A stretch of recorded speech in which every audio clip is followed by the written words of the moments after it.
Hi, welcome back to another episode of What's Going On. A Social Studies Network's podcast. I'm Maeve. And I'm Mary. And this is a podcast where we'll be discussing different topics in the social studies field. Today's topic is voting. Let's get into it. Yeah. So, do you want to start us off? Yeah, I was curious, what is your experience with voting? Okay, so I haven't voted yet, right? Because this is the first, national election where I've been 18 and registered to vote. But I'm excited. Mm-hmm. What about you? Very similar. My first election where I am able to vote. I believe I've I can't really say that. I've participated in voting before. I don't know. Do you want pizza or tacos for dinner? Mm-hmm. Small scale voting. Small scale voting. I understand the concept of how it works, and how in theory it should work. What would you say is your earliest experiences with voting? Probably in the classroom, right? Mm-hmm. Often teachers would sometimes be very flexible about what activities we're going to do. And they would ask my classmates, between these options, what do you want? And even though it's pretty small and it's kind of stupid, honestly, it kind of shows how that kind of democratic, I guess, feel is very prevalent everywhere. Yeah, I was thinking the same thing about how as a young age we may feel disconnected from our government, but it feels like it's such an ingrained part of our culture to just vote on things. And so we're kind of in a way raised, I think, with this idea of what voting is and how it should work, right, even on small scales. Have you ever learned about voting specifically in the classroom? Yes, but most specifically when I was older in one of my civics classes. Right? I feel like that's the first class people in my community would take where it would be specifically about the government and not just history and stuff like that. Did you take civics? I did take civics. It's just I'm struggling to remember the specifics of it. I believe I remember learning about the different branches of the legislative system, but I could not tell you if I learned about voting in that class. Yeah. So I feel a little unprepared coming up for voting. I haven't voted yet. I feel a bit unprepared, and even in classes outside of civics, I felt like I lack a certain kind of representation of what voting is supposed to be like in the real world. Yeah, I feel that too. I think I know a lot about voting and what you're supposed to do, but I don't know what to do or where to go or anything like that. I feel like a lot of people feel that way as well, right? I feel like, as we were saying before, even though voting is such an ingrained part of our culture, I feel like it's a topic we don't really talk about in depth. I feel like there's a lot of conversation go out and vote, go register to vote, but there isn't really a lot of discussion on what happens when you get there. Yeah. Or even how you get there. Or how you get there. Yeah. Yeah. And this kind of goes into our first topic. We wanted to discuss what voting looks like in a social studies classroom or a civics classroom or an economics classroom. I was doing some research on the impact of how teacher encouragement can help students who are preparing to vote. So this is typically possibly for, obviously, students who are 18 and older, so that would be for those high school seniors. But I think it's also important to encourage students to vote all throughout their life. So I was reading an article about a survey done by the Center for Information and Research on Civil Learning and Engagement, and how they did a survey during the 2020 presidential election and found that students who were taught about voting and encouraged to vote were more likely to vote, participate in other civic activities, more knowledgeable about voting processes, and were more invested in the election process. So there's clearly this connection between, at the very basic level, teacher encouragement to a strong civic identity. Yeah, I agree with that. I feel like if you can implement some activities, even if they're low stakes or whatever, not grand scale, it gets students more familiar with that and they get invested in that, like you said. Yeah. I know you were saying you had a better memory of at least your civics class. What is something that you wish was discussed or taught in that class? The different processes of voting, right, and what would be on a ballot, right? Because most of our discussions surrounded about like political parties and what they believed in, right? We were like, oh, are you more Democratic or are you more Republican? And we talked about that, but that was about it, right? We didn't talk about like how voting looks like in the state, local, national level. Yeah. Yeah, and really how the process of voting works, because there's something I understand very little, and I should learn more about, is the Electoral College, how that plays into it, and how our vote is different from theirs. Right. And there's like a lot of debate too, like, should it still exist? What's the purpose of it? Yeah. I feel like if people like knew the history of it, or we took the time to like really talk about it, we could also reach a clearer understanding of that. But students who were taught about voting and encouraged to vote had a greater preparedness for voting. So I believe that there is a way for all teachers to discuss voting in their classroom, especially as elections come up and it's a topic of conversation. It is important for teachers of all subjects to discuss voting in their classroom. I feel like depending on the grade level as well, that depends what type of conversations teachers will have. This is like a little bit unrelated or like out of the classroom, but some time ago I was like on Brain Pop, right? And like every teacher loves that like site when you're younger, and there was like this little game about like voting, and I'm like, oh well, it's whatever, but I got really invested in it because really in depth about checking your sources and the different candidates and what you valued and how you could pursue that, right? Oh, that's very interesting. I was just thinking, like, what resources are there for teachers to talk about voting? There should definitely be more resources for teachers about voting. Yeah, like a nice variety of them, right? Like Brain Pop would be like games. It would probably appeal more to like more hands-on students or younger students. But then I think we looked at like one lesson plan, right? That was like, oh yeah, learning objectives or things or questions students should be asking, right? So in our school plans, and as we learn in school, right, middle school, high school, and I think most of us don't do it in college, right, because we've progressed, but there's still kind of that learning that you take away from your past. Some of the biggest things that we learn are just like how voting was initially and how it's progressed since then. So do you want to talk to us about how voting started in the United States? Yes. As we discussed, it's difficult to find a starting point in our history for voting without discrediting certain groups of people or different types of government that existed before our current government. But we thought it was best maybe to start with the Declaration of Independence, 1776. What a year. Yeah, what a year. It definitely started off a chain of events and how we obviously run our country, how the government is formed. And we still look back on it, even though it's kind of old. Yeah. And I think a big point in the Declaration of Independence, it talked about a lot, even though it's a very short document. Yeah. They really got to the point. But they did talk about a lot. But when it comes to voting, they talk about consent of the governed, which I think is a very big topic, in which the government is run by the people who live in it, who vote for it. And that was really like the only mention of voting in the Declaration of Independence. And it's very iffy. They don't exactly say who it applies to, but at the time, the Declaration of Independence and what they thought of as voting at the time only applied to white landowning men. Yeah. Which is very different. Clearly, it's very different from how the country is today.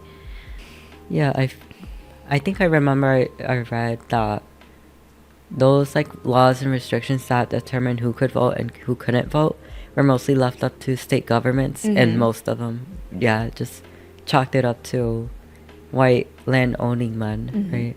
So both of us, we could not vote, Yes. right? Yes. Not that, who were they voting for? George Washington? Yeah. Yeah, I think he pretty much ran unopposed. At least that's Everyone how they loved make it him. seem in history. Everyone loved that guy.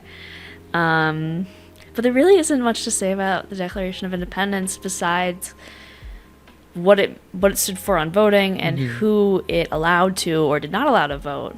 And like looking back on it in history, like what can we take away from it now? And I think that's an important topic of conversation, even though it is an older document. Yeah. Yeah. I feel like it set a lot of precedents, right? Because the idea is that we reach this ideal of like equality, democracy, all of that, but then there's some people that are excluded, you know? Yeah. Right? Which kind of brings us into the 15th Amendment, Yeah. which was in 1870, a little under a century later, which is, at the most basic level, the 15th Amendment was created to prohibit the federal government and state from denying the rights to vote to certain people, specifically African American men or people of African race. Yeah. Men of color. Men of color, yes. Which, you know, just putting the men, right, in front of there. Still just men. Just men. And this comes after the Civil War in kind of this Reconstruction period where we do see a lot of advancements for at least African American men with the North's involvement in the South for that Reconstruction period. But as we will discuss later, there were kind of negative reactions from the South after this Reconstruction period from the North, and we'll get into that later. But is there anything that you wish to discuss with the 15th Amendment? No. No. It is hard with these amendments. It's pretty much like when we talk about them, it's just like, it happened, here's what it did, here's the reaction. And so moving on from the 15th Amendment, we come to the 19th Amendment, which very similarly to the 15th Amendment, the 19th Amendment prohibited the federal government and state from denying the right to vote based on gender. So this allowed women to vote. In theory, it allowed all women to vote. But yeah. there was, well, I'm not sure it was state. This was more state by state that definitely there was restrictions on minority women from voting, and this was seen more state by state. So yeah, I looked into this more because we were talking about this as we were researching. But it's interesting that kind of intersection, right, between race and gender, specifically being of color and being a woman, would just put on like an additional burden on people, right? Yes. Like I think one of the two biggest discussed groups that like were kind of restricted from voting were Native American women and Asian American immigrants, right? Yes. Because they were barred from being citizens, right? So they couldn't vote. Yeah, those two groups, definitely Asian American and Native Americans, their citizenship was restricted for a very long time. So that falls under voting, yeah. So, like, even though we did have, like, these laws about being able to vote regardless of race and gender, like, these groups kind of, like, fell behind legally, yeah. I know we don't really discuss, like, all the activism that goes in between these amendments, but it wasn't just like, they were just like, maybe we should give these people the right to vote. There was so much progress that had to be made to get us in between each act and each amendment. And I feel like one of the greatest examples of this was seen with the Civil Rights Movement and how it resulted in, one, the Civil Rights Act of 1964, and then the Voting Rights Act of 1965, which we're going to discuss a little more. And how the Voting Rights Act, how it was kind of an amendment to the 15th Amendment, in how it really clamped down on the suppressive tactics used in certain states when it came to voting, which we will discuss in a minute. With the Voting Rights Act being the last thing on our timeline, not of course discrediting like the Native Americans Rights Act that I believe happened in 1924 or 1934.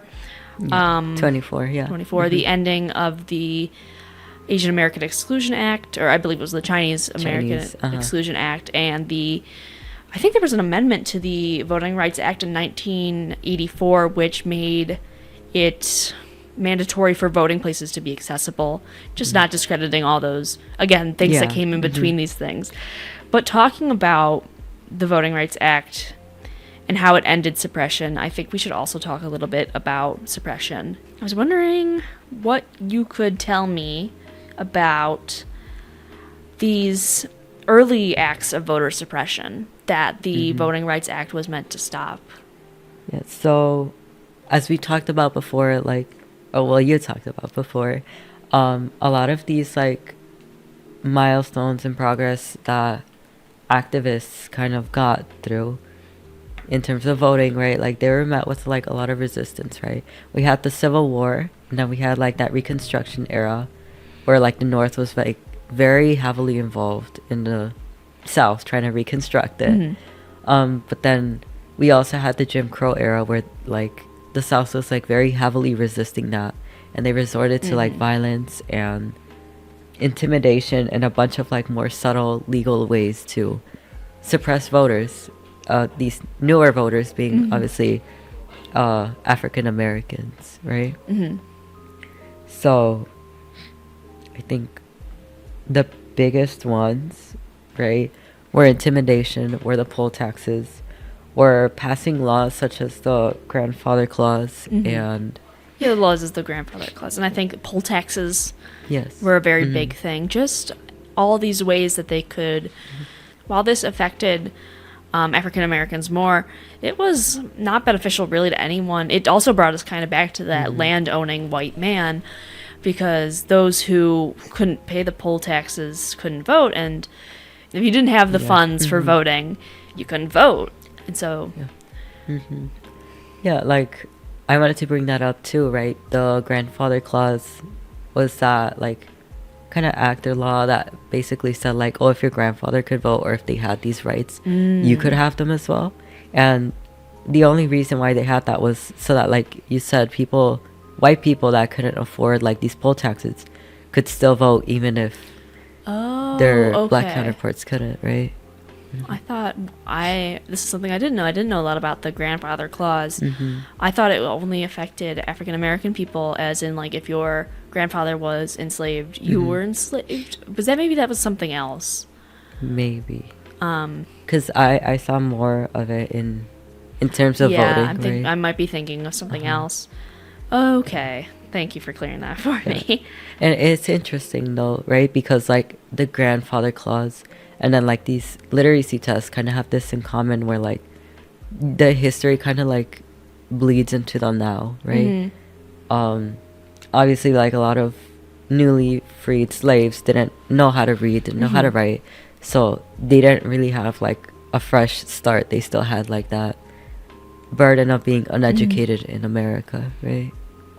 We see this today with a disadvantage in education in mostly minority communities that may not have as many resources in their schooling due to even these racist things like redlining and white flight, which I think kind of relates back to kind of that topic of education and literacy, and how these were meant to keep African American and minority people from voting.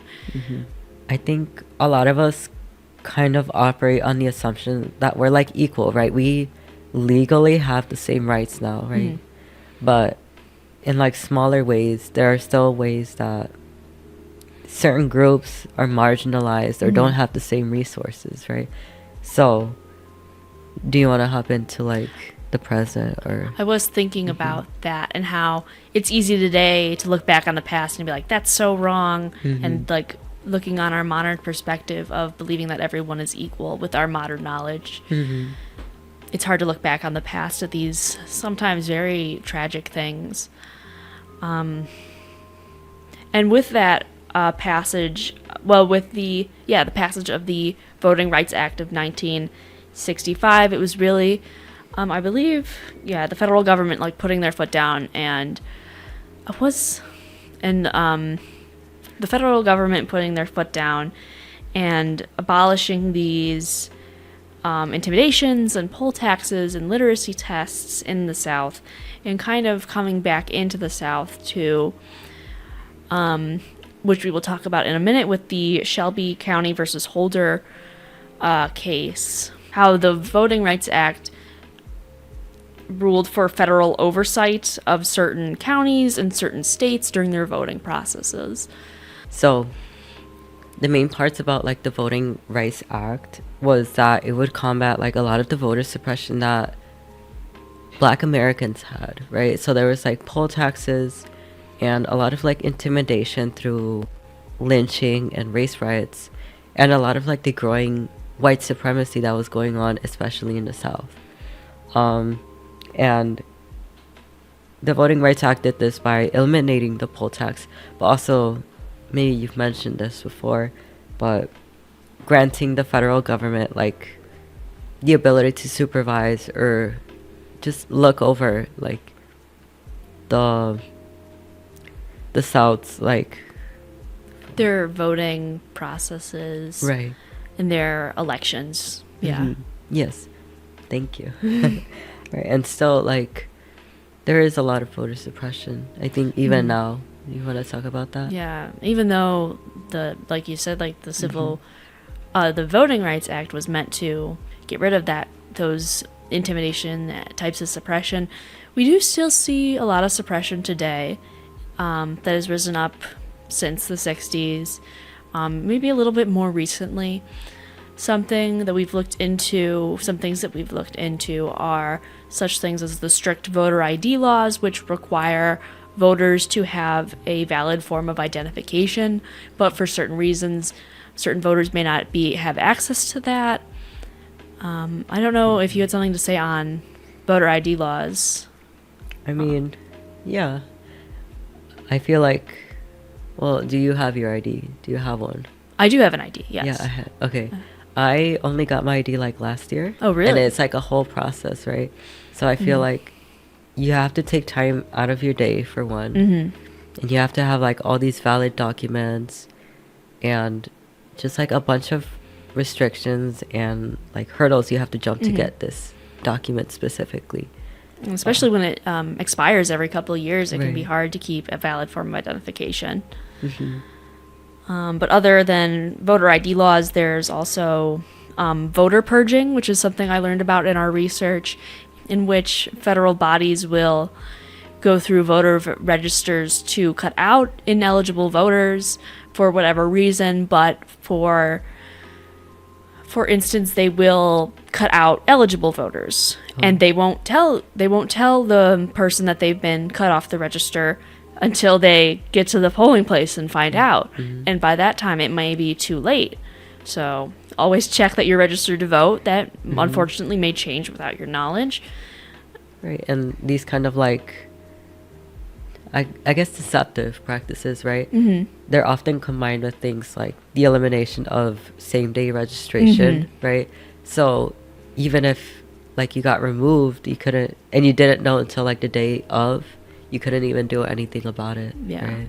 Yeah, there's a lot of lack of power when it comes to voter purging. And then, as you were saying, another hurdle is the closure of polling places, especially in minority communities. I don't know if you had something you wanted to say about that in particular.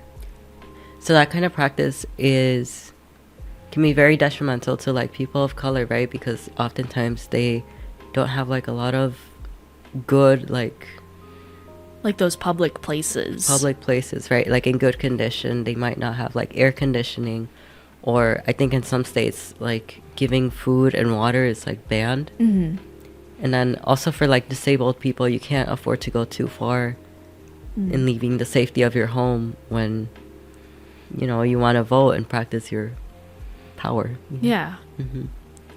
Yes, and then there's a bunch of hurdles with the vote by mail process, right? That have risen up throughout the years, which was originally created to help those who may not have access to polling places. And now it's almost as hard to get your mail-in ballot as it is to go to the polling place itself. So with these just examples that we've discussed, there is still suppression in our system of voting today.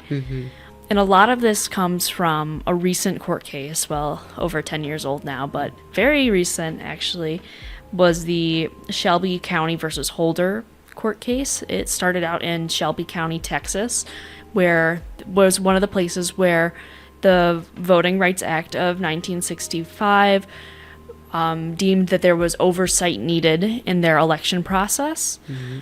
So they appealed to the courts saying that they did not want that oversight. And it went all the way up to the Supreme Court, and they ruled that the federal government was not allowed to oversee their elections. And this is kind of where these modern systems of voter suppression are coming into play, because it allows local and state governments to impose their own restrictions on voting. I think this is where we mostly see a lot of the voter ID laws in places like Georgia. I think as we were researching, I kind of saw that like as soon as that verdict was passed, like a lot of southern states that were like affected by this, by the Voter Rights Act, like just rushed to change everything, right? And I think one of the things they were talking about as they were choosing whether or not to maintain this was if it was still necessary, right? Do you think what was decided for the Voting Rights Act is necessary, right? Like that the federal government could overlook what the state was doing in regards to its voting rights, right? That is a bit of a tricky question, because I feel like there's a lot of parallels in like that Reconstruction era of the North coming to the South and really overseeing their Reconstruction. And I feel like the Voters' Rights Act was kind of in that way for the government to come down to those, well, southern states who were exhibiting those signs of voter suppression. And I feel like it was inevitable that eventually they would deem it unnecessary for government involvement. However, with their reaction to Shelby County versus Holder and how they reacted after the government stepped back, it kind of proves the point that they needed something like that.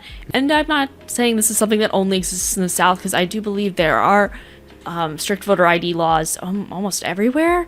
Yeah. Especially, I think, in the more rural places. Yeah. I think one of the main arguments for like removing the federal government from state governments, like voting rights, like regulations and stuff, was that like it was no longer necessary, right? They're like, well, people of color are voting in like similar rates or whatever, so like why do we have these restrictions anyway? And I think one of the justices that ruled against the current Shelby versus Holder verdict said that it was necessary to continue to have these like these like systems in place. Yes, because it's been working, right? Like the only reason why they're voting at the same rates and like voting is as good as it was because of these things. And if we remove them, like you said, like it kind of comes back. Yeah. Yes. And it's tough. This is a tough issue to talk about when we get into voter suppression, because while it's clearly not like in these laws, in like these voter ID laws and in these in the purging that that it's specifically to stop certain groups of people from voting, it's just those who suffer from maybe not having a valid form of ID or don't have the time to go to vote on voting day are of those minority communities. Would you be okay with me asking if you have any experience with voter suppression yourself or someone you know. So I feel like a common theme with like a lot of these voter suppression tactics is that they're meant to kind of confuse you and, subtly make their way into what we consider like common sense, or we don't really question it, right? Mm-hmm.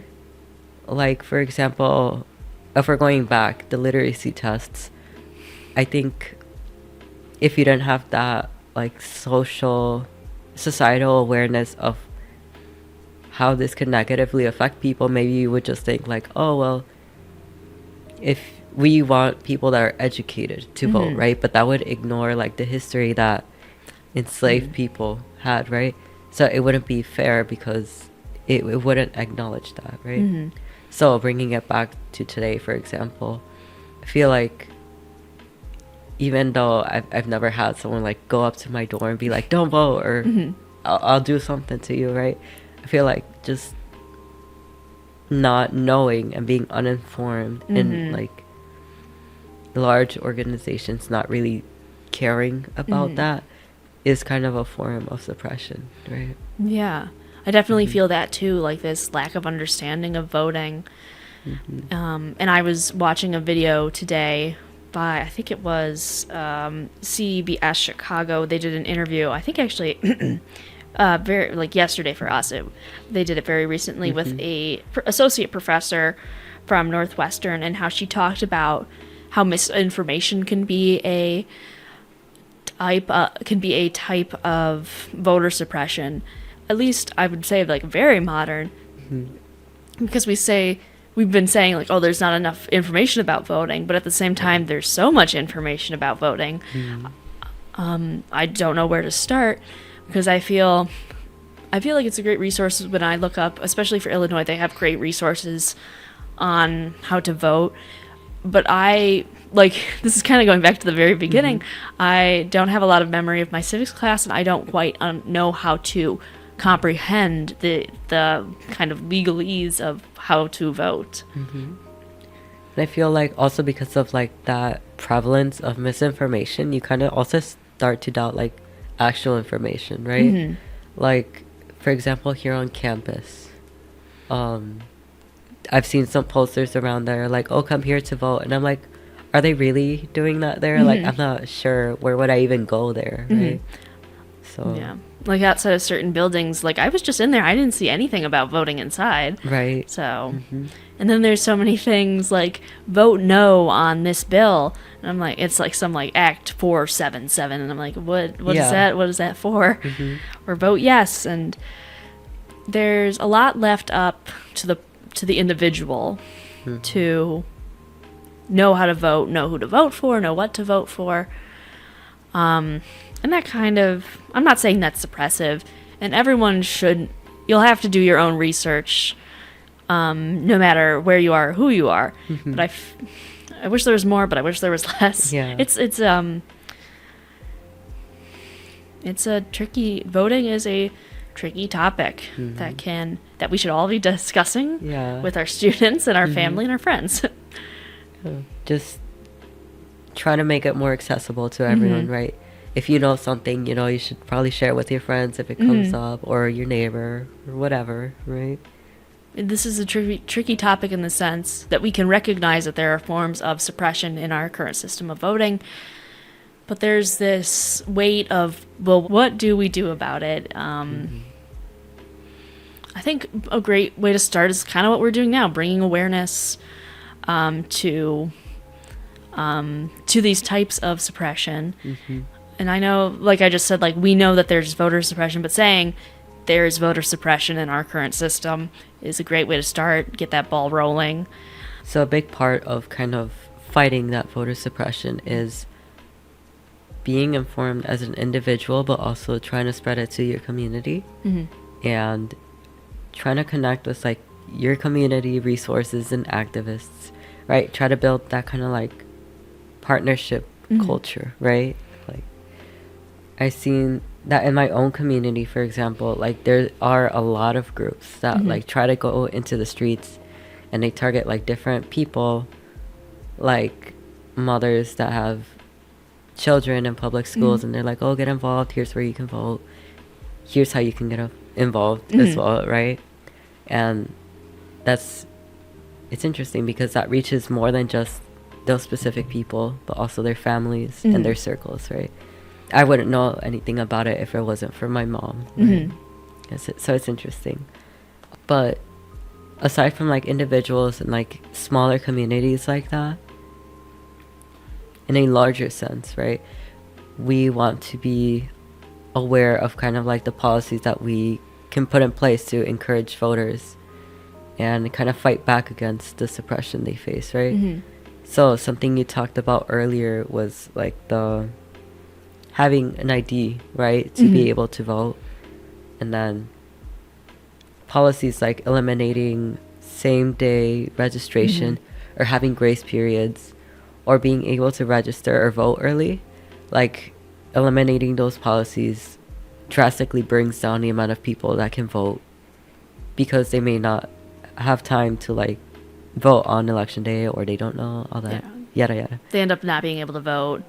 Just many things. Yes. Yeah, just hurdle after hurdle after hurdle. So obviously, right, to like take down those hurdles, we need to do the opposite.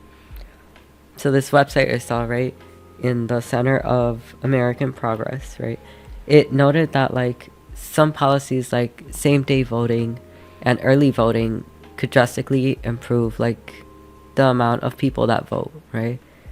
It says early voting on its own has been shown to increase participation about 2 to 4%, and then early voting combined with same-day voter registration has increased voting participation by 4.2 to 11% where it has been implemented, right?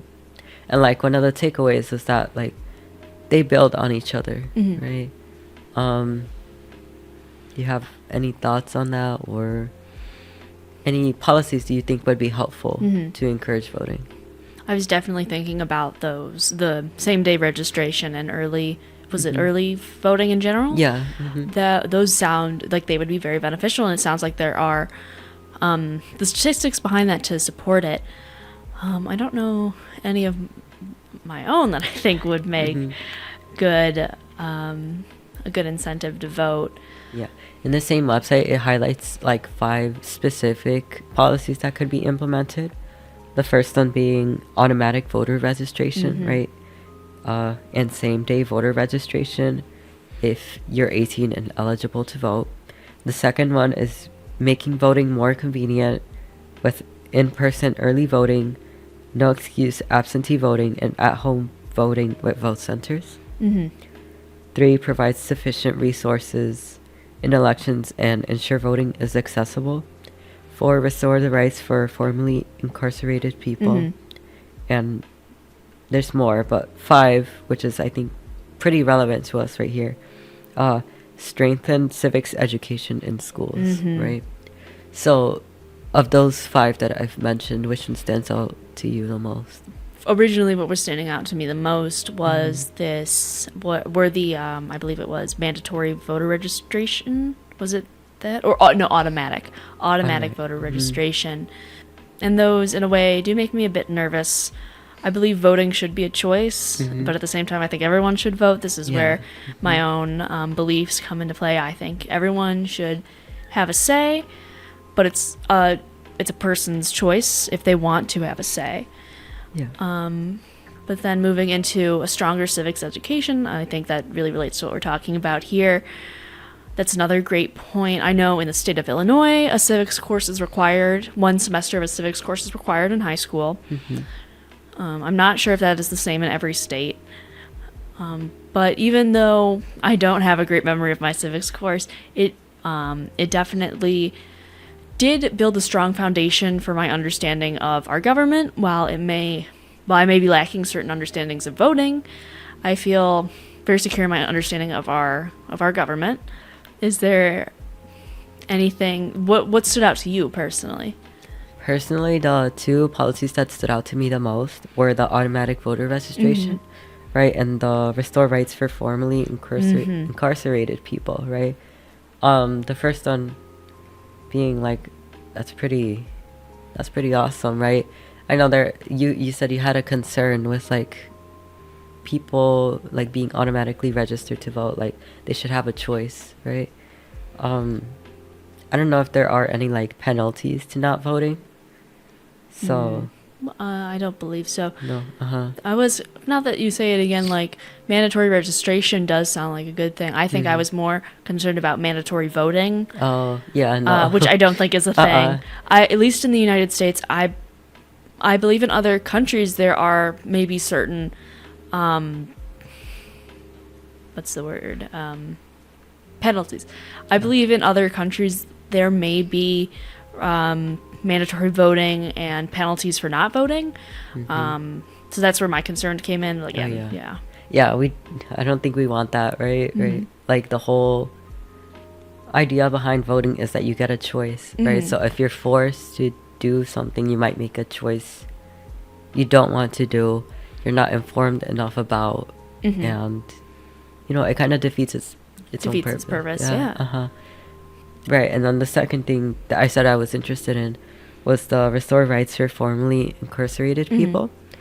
That one, I don't have any specific statistic with me right now, but I have heard like Black people especially have been persecuted more than other races, or also Latinos, I think, right? And if we are able to take away the rights of people by the way that we exercise like certain laws, like it could have, well, it has been having very destructive effects. So if we have the system of being able to restore like their right to vote, I feel like that's very helpful, since it gives them the opportunity to participate in the society that they're obviously being very affected by, right? Would you say there's any incentives to encourage educators to discuss voting in their classroom, or strengthen that civics requirement in schools? I feel like it mostly comes down to like individual professors or teachers, because of how transparent they choose to be, right? When you start working for like a public institution, for example, you do have like a lot of restrictions on what you can and can't say politically, right? And what you can and can't get involved in politically. So it's like, it's very hard to thread that line of how you talk about voting and all that. Like what you said, how can we encourage them to talk about it or consider talking about it? And maybe you're right. Maybe that is something we look back on, like the administrative level instead of like the teacher level. Right. I didn't think about that. How to encourage administration to encourage educators to encourage students to vote. It's kind of like have that conversation.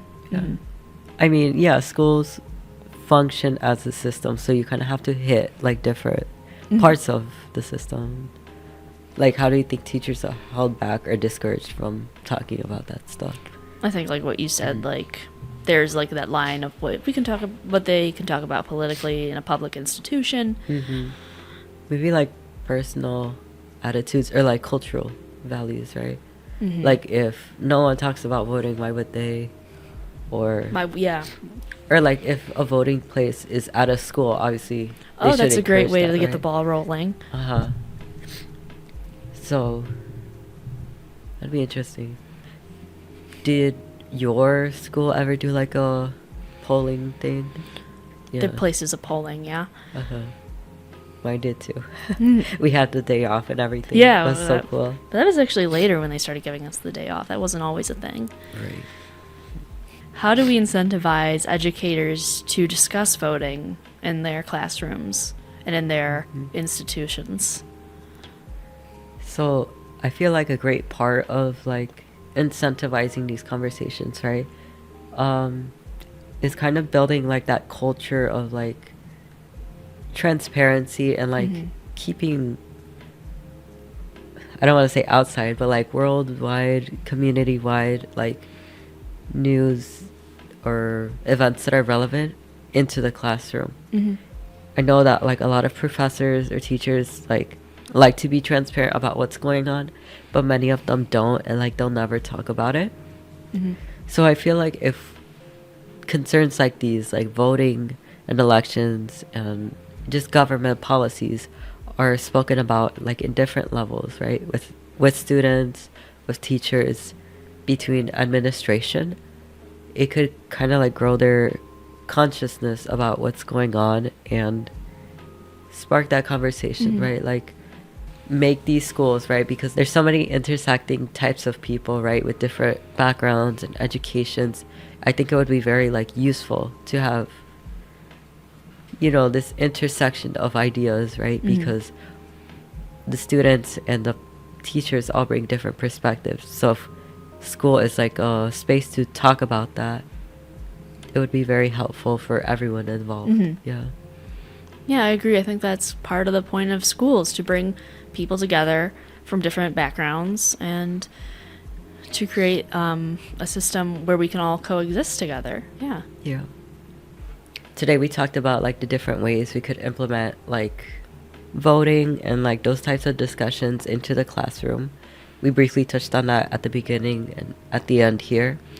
We looked at like the history of voting, what gets mentioned, what doesn't, and voter suppression and initiatives that we could see or implement or hope to implement in our lives and society, right?